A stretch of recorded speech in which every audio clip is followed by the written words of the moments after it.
Nu am crezut niciodată că o simplă frază îmi va schimba viața pentru totdeauna. Bună, mă numesc Ana, am 58 de ani și până acum viața mea a fost o serie de zile liniștite, previzibile, în orașul meu natal, Târgu Jiu. Am trăit mereu într-un fel de rutină confortabilă, crezând că am trăit tot ce trebuia să trăiesc. Dar uneori, viața are un mod ciudat de a ne zdruncina liniștea exact prin gesturi mici, aproape imperceptibile.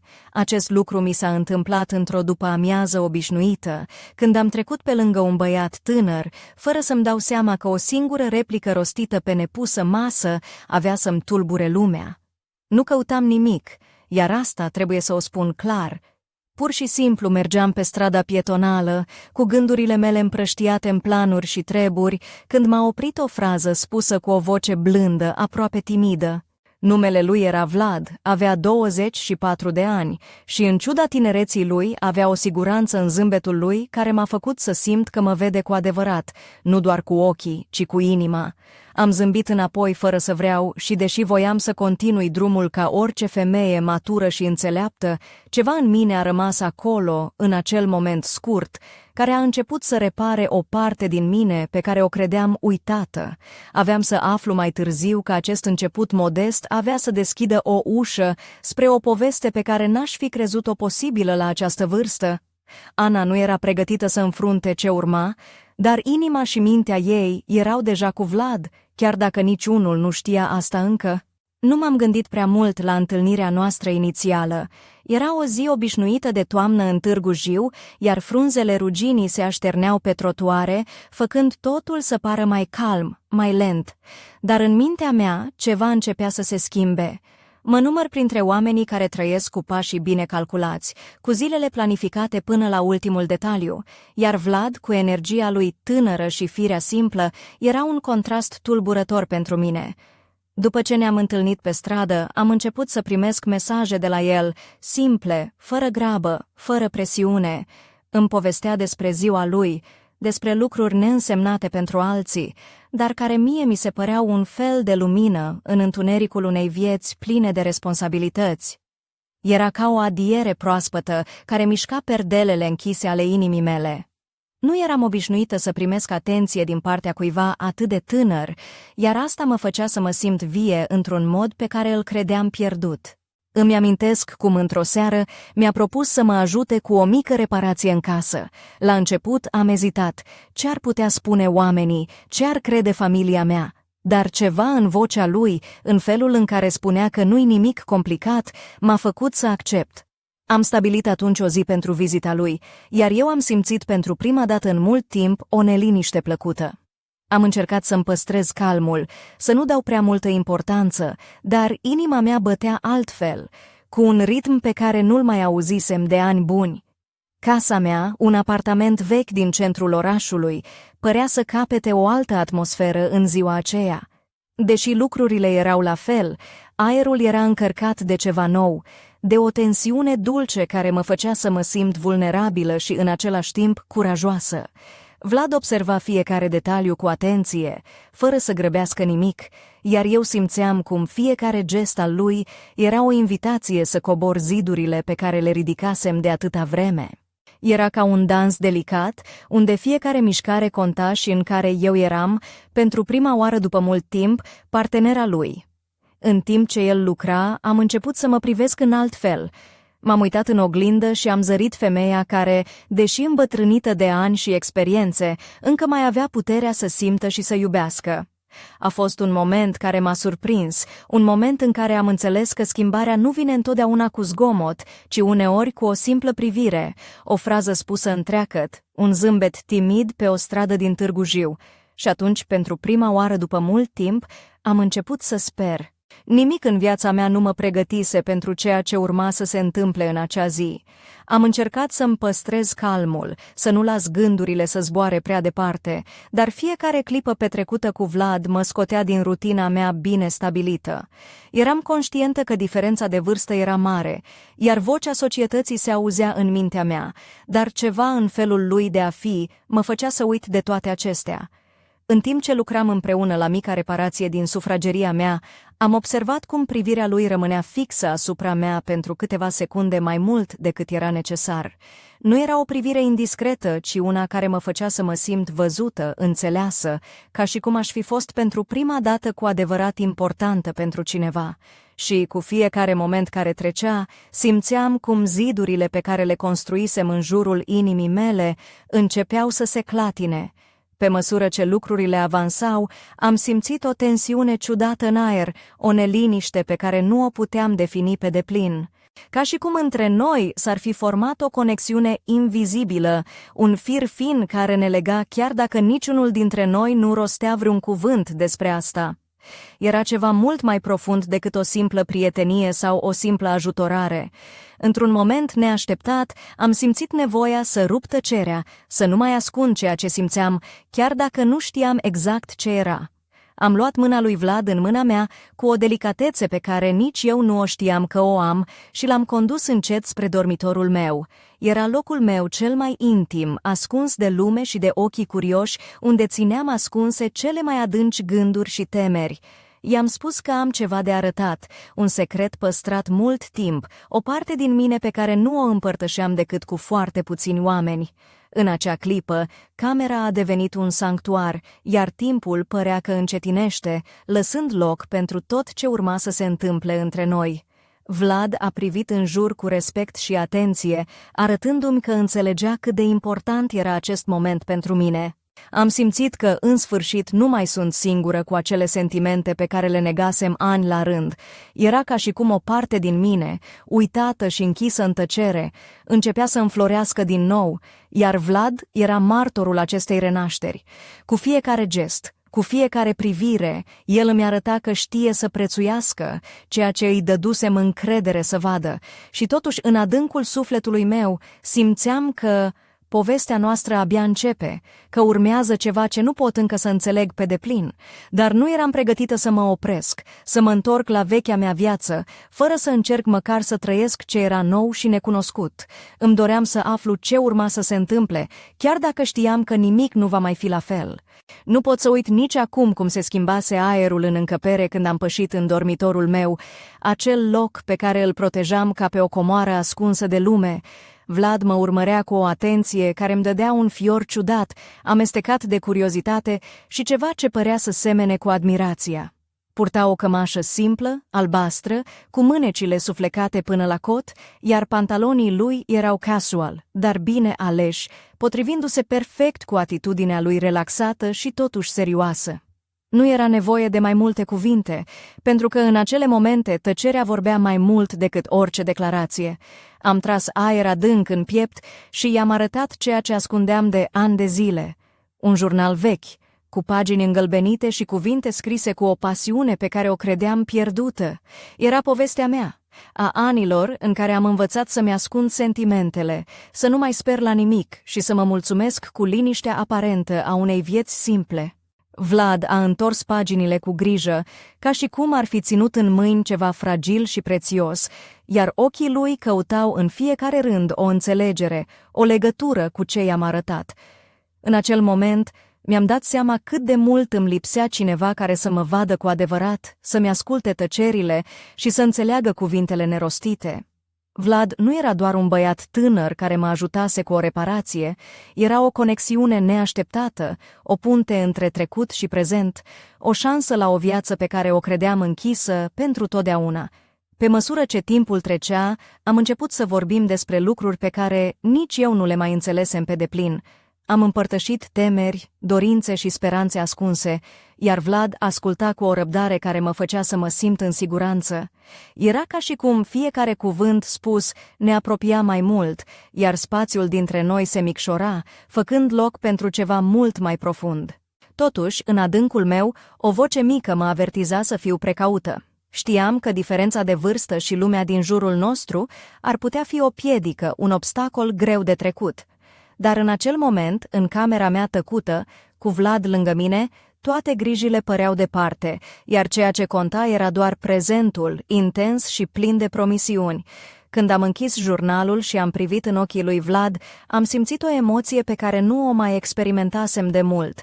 O speranță curată, nealterată de vreme sau de teama de a fi rănită. Era începutul unei povești care avea să mă schimbe pentru totdeauna, chiar dacă nu știam încă ce urma să aducă ziua de mâine. Și în acea liniște încărcată de sens, am știut că nimic nu va mai fi la fel după această întâlnire. Totul părea să se desfășoare cu o naturalețe neașteptată, ca și cum timpul însuși ar fi încetinit ca să ne ofere spațiu să simțim fiecare clipă. Vlad continua să-mi arate o atenție sinceră, dar fără să forțeze nimic, iar eu, pentru prima dată după mulți ani, am simțit cum zidurile pe care le ridicasem în jurul inimii mele încep să se dărâme încet, lăsând loc unor emoții pe care le credeam uitate. În timp ce el termina reparația, cu mâinile sale pricepute și grijulii, eu îl priveam cu ochi care nu mai vedeau doar un tânăr de 24 de ani, ci pe cineva care părea să înțeleagă ce înseamnă să fii vulnerabilă. În hainele lui simple, dar bine alese, un tricou alb curat care îi scotea în evidență brațele subțiri și blugi închiși la culoare, Vlad era o prezență calmă, dar plină de energie, o combinație care mă fascina și mă tulbura în același timp. Pe măsură ce petreceam timpul împreună, am început să descoper o parte din mine pe care o credeam pierdută pentru totdeauna. Dorința de a fi văzută, de a fi apreciată nu doar pentru ceea ce făceam, ci pentru cine eram cu adevărat. Am simțit o flacără veche, mocnită, care începea să ardă din nou, încălzindu-mi sufletul cu o căldură pe care o credeam de mult stinsă. Când totul s-a încheiat, Vlad și-a strâns uneltele și s-a pregătit să plece, dar niciunul dintre noi nu a vrut să rupă acea conexiune care se formase între noi. Am stat câteva momente în tăcere, privind cum lumina apusului pătrundea prin fereastra apartamentului, schimbând culoarea pereților și creând umbre jucăușe. A fost un moment încărcat de semnificații nespuse, în care am simțit că ne-am deschis unul altuia porți pe care nu le mai deschisese nimeni de mult timp. Înainte să plece, Vlad mi-a zâmbit cu acea siguranță tânără care mă făcea să mă simt vie și importantă, iar eu i-am lăsat să plece cu un sentiment amestecat de bucurie și teamă. Bucuria de a fi regăsit o parte din mine și teama de necunoscutul care urma. Era clar că acel moment nu era doar o simplă reparație în casă, ci o reparație mult mai profundă în sufletul meu. Am rămas singură în liniștea care urma, cu inima bătându-mi mai tare decât de obicei și cu gândul la ceea ce se întâmplase. Parcă o lume nouă se deschidea în fața mea, iar eu nu știam dacă sunt pregătită să pășesc în ea. Și totuși, ceva îmi spunea că nu mai puteam să mă întorc la vechea mea viață, că între mine și Vlad se crease o legătură care avea să schimbe totul. Însă ceea ce nu bănuia nimeni era că această poveste avea să ascundă și un secret care avea să zguduie lumea mea din temelii. Când Vlad a plecat, am rămas singură în apartamentul meu, cu un amalgam de emoții care îmi năpădeau sufletul. Încercam să înțeleg ce tocmai se întâmplase, dar totul era atât de confuz și totuși atât de clar în același timp. Mă întrebam dacă tot ce simțeam era doar un vis frumos, sau dacă, într-adevăr, viața mea putea să se schimbe atât de mult după o simplă întâlnire. În mintea mea se învârteau o mulțime de scenarii. Poate că trebuia să fiu mai precaută, să nu las emoțiile să mă copleșească, mai ales când lumea din jurul meu nu ar fi înțeles niciodată o legătură atât de neașteptată cu un tânăr ca Vlad. Mă gândeam la ce ar fi spus prietenii, familia, vecinii din blocul modest în care locuiesc, dar în același timp nu puteam să neg cât de vie mă făcea să mă simt fiecare privire, fiecare gest al lui Vlad. Reflectam la ce aș fi putut face diferit, cum aș fi putut controla mai bine situația, dar știam că nu era vorba doar despre control. Era despre mine, despre dorințele mele reprimate, despre acea parte a sufletului meu care tângea după ceva nou, după o scânteie care să o trezească la viață. Și Vlad, fără să spună multe, fără să facă nimic spectaculos, reușea să aprindă acea scânteie. În acea seară, am încercat să mă conving că totul putea să rămână doar o poveste frumoasă, un moment de efervescență care avea să treacă. Dar adânc în mine știam că nu era așa, era ceva mult mai profund, ceva care mă provoca să mă întreb cine sunt cu adevărat, ce vreau să simt și dacă mai pot să mai simt din nou cu adevărat. Gândurile mele s-au oprit asupra lui Vlad. Nu era doar un băiat drăguț și plin de energie, era cineva care părea să înțeleagă ce înseamnă să fii singur și neînțeles, cineva care mă făcea să-mi regăsesc încrederea în mine însămi. Însă, în același timp, știam că între noi exista un zid invizibil, diferența de vârstă, diferența dintre două lumi care păreau destul de îndepărtate. Și totuși, inima mea refuza să asculte de rațiune. Mă întrebam dacă această poveste putea să aibă un final fericit sau dacă avea să fie doar o amintire frumoasă, dar dureroasă. Era un moment în care orice decizie părea să aibă consecințe enorme, iar eu nu știam încă dacă eram pregătită să plătesc prețul. Dar ceva îmi spunea că, indiferent de rezultat, viața mea nu avea să mai fie niciodată la fel după această zi. Și atunci, fără să știu de ce, mi-am dat seama că povestea mea cu Vlad abia începea să se scrie. Nu-mi puteam scoate din minte întâlnirea cu Vlad, iar gândurile mă purtau mereu înapoi spre acele momente încărcate de emoție. Credeam că știu ce urmează, că povestea noastră va continua simplu, poate chiar frumos, dar viața avea alte planuri. Și fără să mă aștept, a venit prima lovitură care avea să schimbe totul. Într-o zi, în timp ce răspundeam la un mesaj de la Vlad, am primit un telefon neașteptat de la o femeie. Vocea ei era rece, distantă, și m-a întrebat dacă sunt Ana, locatara apartamentului din Târgu Jiu. Am ezitat să răspund, simțind un nod în gât, dar am confirmat. Atunci ea mi-a spus că are informații despre Vlad și că trebuie să vorbim urgent. N-am înțeles imediat ce putea avea de-a face cu el o străină, dar ceva în tonul ei m-a făcut să simt că nimic nu mai era atât de simplu. Am încercat să o întreb cine este și ce informații are, dar femeia a fost vagă, spunând doar că lucrurile nu sunt ceea ce par și că Vlad nu este cine credeam eu că este. A închis brusc convorbirea, lăsându-mă cu o senzație apăsătoare de neliniște. Am privit telefonul în mâinile mele, simțind cum inima îmi bate cu putere, iar mintea se umplea de întrebări. Ce ascunde Vlad?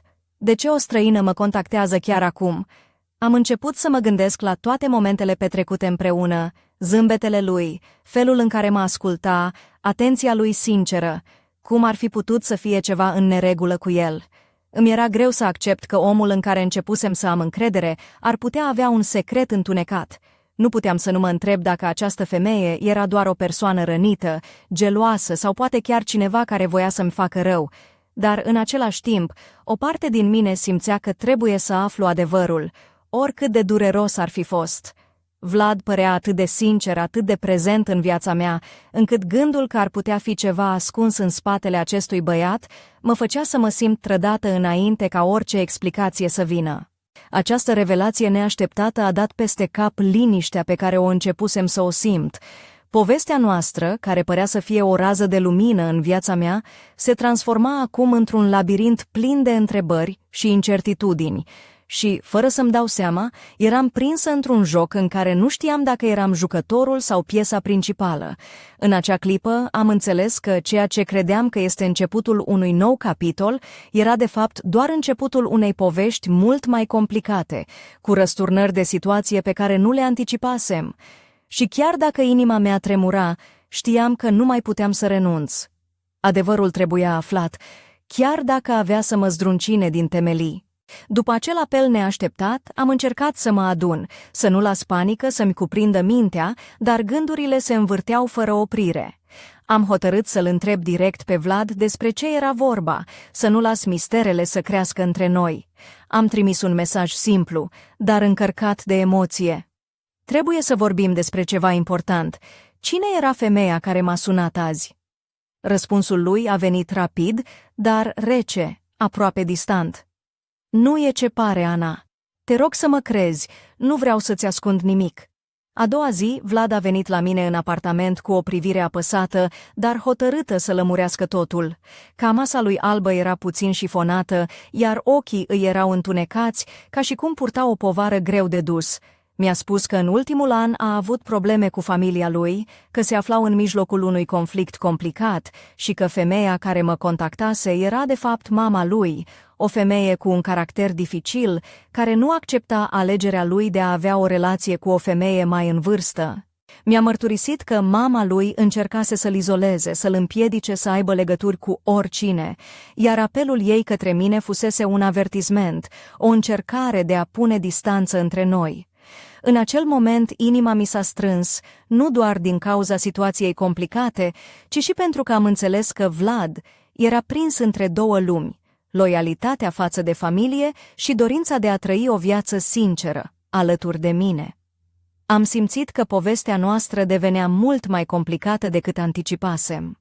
Nu mai era doar despre doi oameni care se descopereau unul pe celălalt, ci despre un conflict care venea din afară, amenințând să destrame tot ce construisem. Dar în același timp, am simțit o forță nouă în mine, o dorință de a lupta pentru această legătură, pentru ceea ce simțeam că era autentic. Ne-am așezat împreună pe canapeaua mea veche, iar Vlad mi-a spus despre frici, despre speranțe, despre dorința lui de a fi liber să aleagă. Îmi povestea cu vocea tremurândă, iar eu îl ascultam cu sufletul la gură, simțind că, poate pentru prima dată după mult timp, nu eram singură în lupta mea, dar totuși un nor de incertitudine plutea deasupra noastră.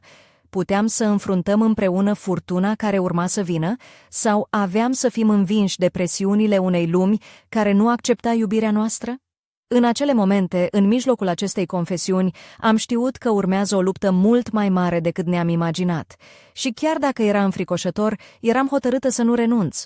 Pentru că, în sfârșit, ceva în mine se trezise la viață, iar eu nu mai voiam să las această flacără să se stingă. Totul se învârtea acum într-un vârtej amețitor, iar tensiunea dintre mine și Vlad creștea cu fiecare clipă ce trecea. Povestea noastră, care la început părea o simplă licărire de speranță, se transformase într-un foc mocnit, ce amenința să devoreze totul în calea lui. Simțeam cum fiecare vorbă, fiecare gest al lui era încărcat de o energie care mă făcea să tremur, să-mi doresc și să mă tem în același timp. În acele zile, Vlad devenise un mister și mai profund pentru mine. Nu mai era doar băiatul cu zâmbetul cald și vorbele blânde, ci un suflet zbuciumat, prins între trecutul său și dorința arzătoare de libertate.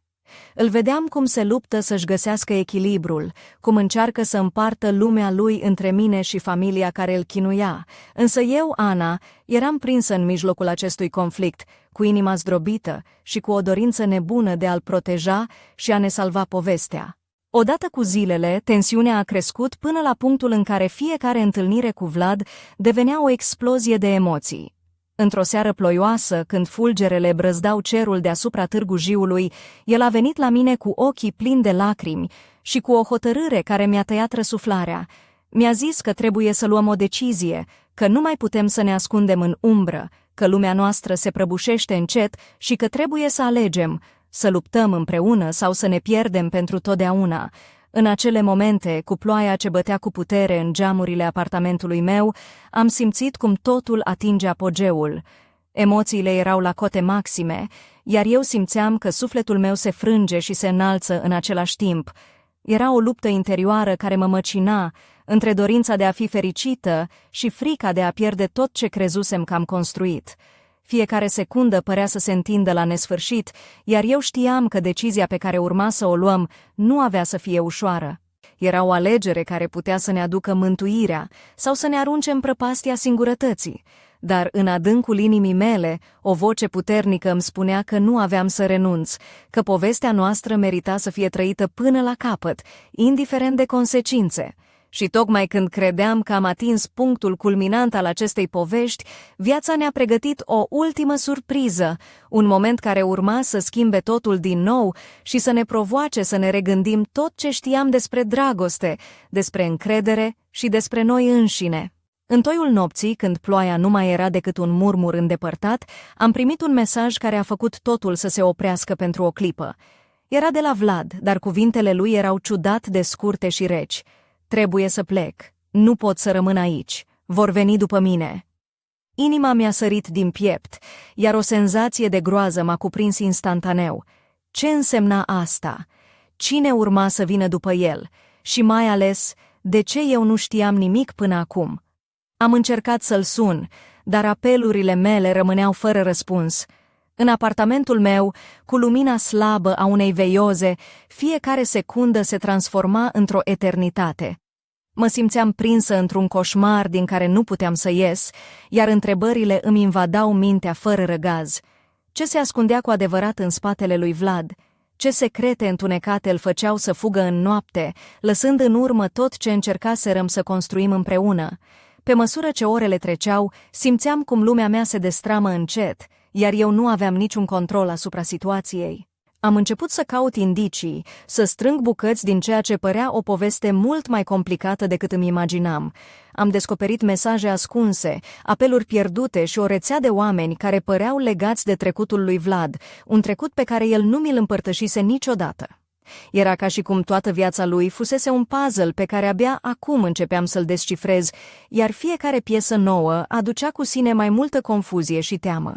Mă simțeam trădată și totodată fascinată, prinsă între dorința de a-l înțelege și nevoia de a mă proteja pe mine însămi. Și atunci, în mijlocul acestui haos, am simțit o forță interioară care m-a făcut să nu renunț, să caut adevărul, oricât de dureros ar fi fost. Pentru că, în adâncul sufletului meu, știam că povestea noastră nu se terminase aici. Era doar începutul unui drum plin de mistere, de încercări și de descoperiri, un drum pe care eram hotărâtă să-l parcurg, indiferent de ce urma să vină. Și acum, când scriu aceste rânduri, mă întreb dacă Vlad se va întoarce vreodată sau dacă această fugă este începutul sfârșitului. Dar știu un singur lucru cu certitudine: povestea noastră este departe de a fi încheiată, iar eu sunt gata să înfrunt orice pentru a afla adevărul.